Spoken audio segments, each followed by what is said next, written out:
Hey YouTubers, today we have an LG washer dryer with the OE error, which means that the drain motor is not working anymore.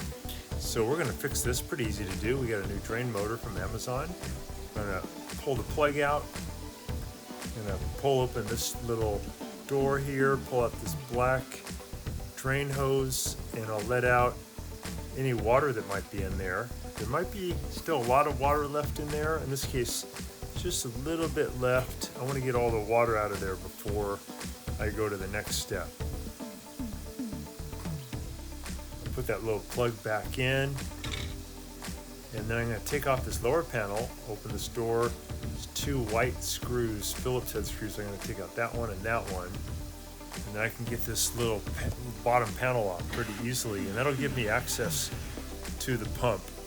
You can also take off the whole front panel is another way to do this.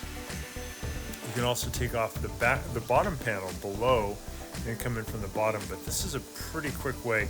I'm prying off the left side here to get this bottom panel off. I'll pry off the right side using a flathead screwdriver.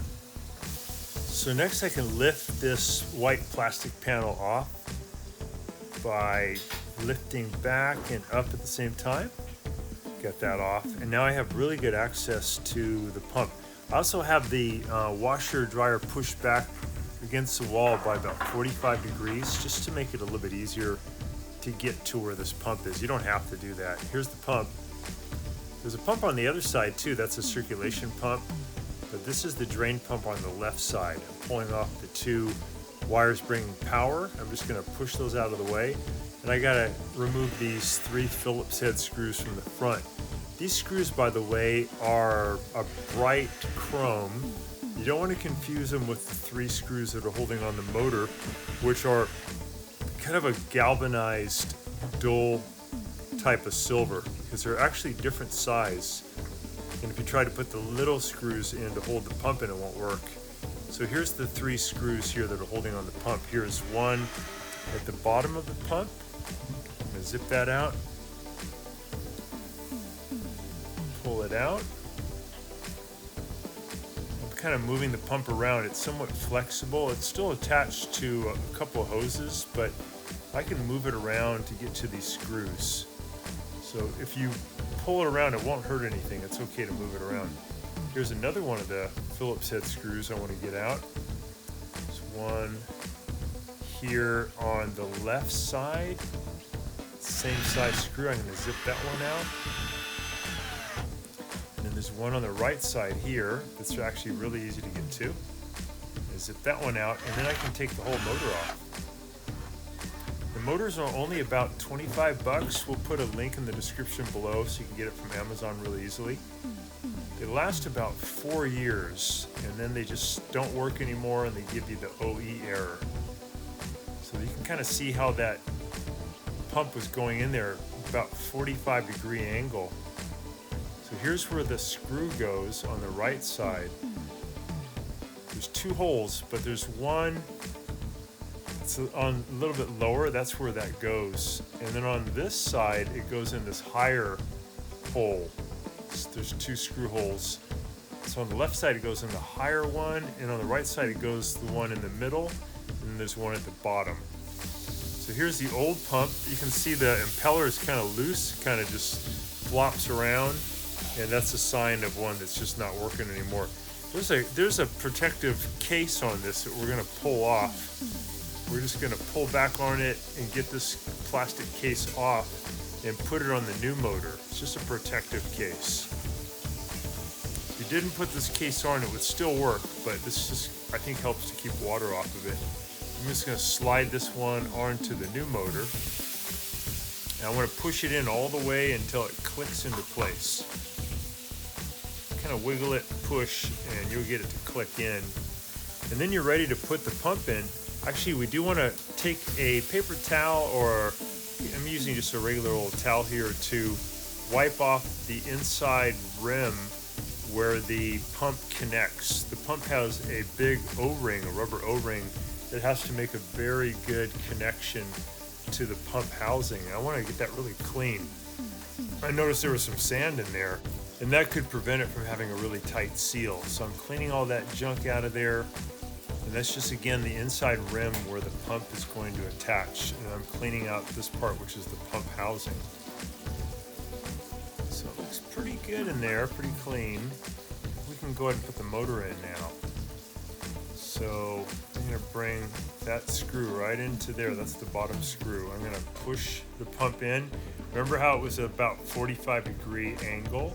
I'm just putting it exactly where it was.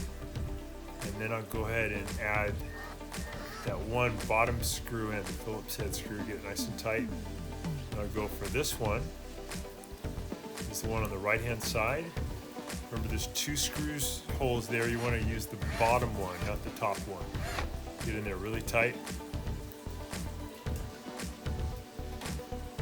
And remember, you can push this pump around wherever you want it because it's somewhat flexible where the hoses are attached. You won't hurt anything.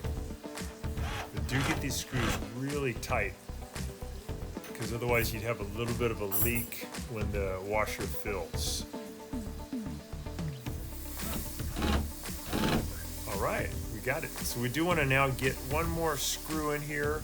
It's going to go on the left-hand side. Remember, there's 2 screw holes, and you want to go to the upper hole.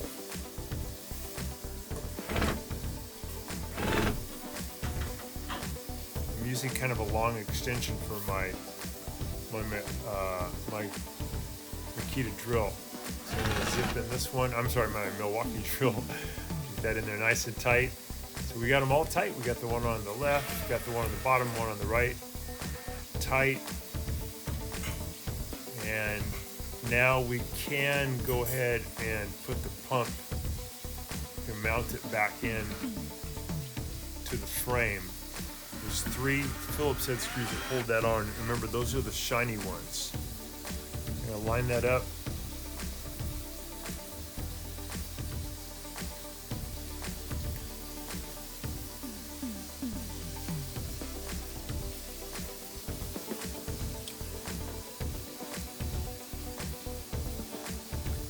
Phillips head driver. And push in from the back. There we go.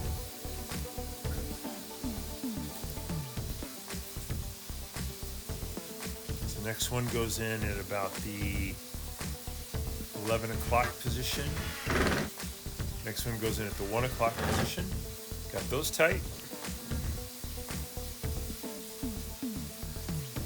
So let's put on the power connectors. Those back, turn it on.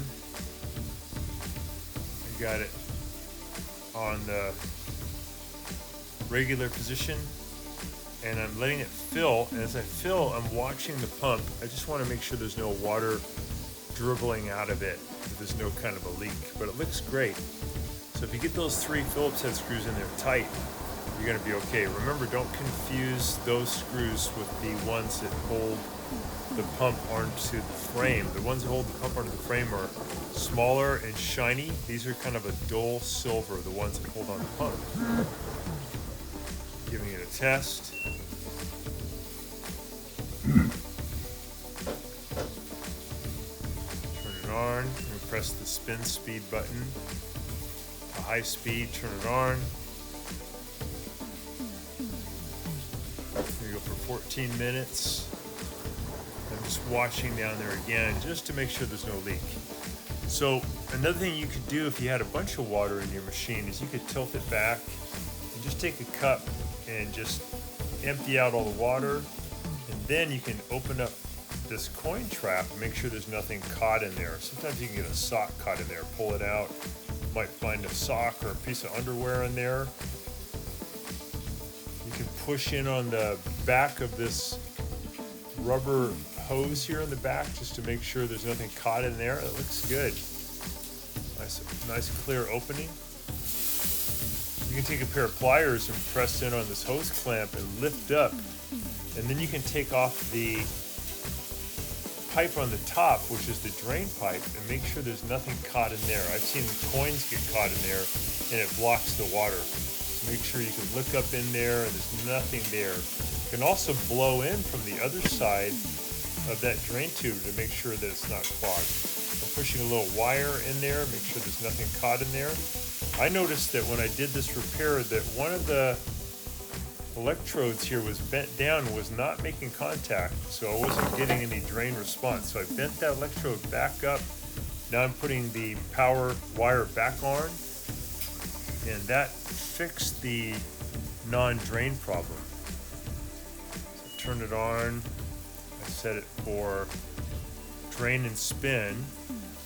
Press start.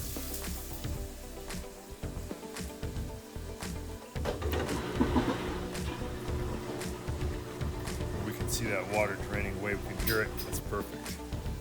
We put the bottom panel back on. Feed that hose through that hole. Push it back on the rim, and then I'll add the 2 Phillips head screws that hold it on. And we are done. No leaks, and it drains great. Watching our video, and please subscribe to our channel when you get a chance, and also click the little bell notification button so we can send you weekly videos on all the different ways of fixing appliances around your home and saving you lots of money. So thanks again for watching, and please also press the like button for our video if this was helpful to you. To contact me at the email listed below, which is scottthefixitguy@yahoo.com, with any of your questions.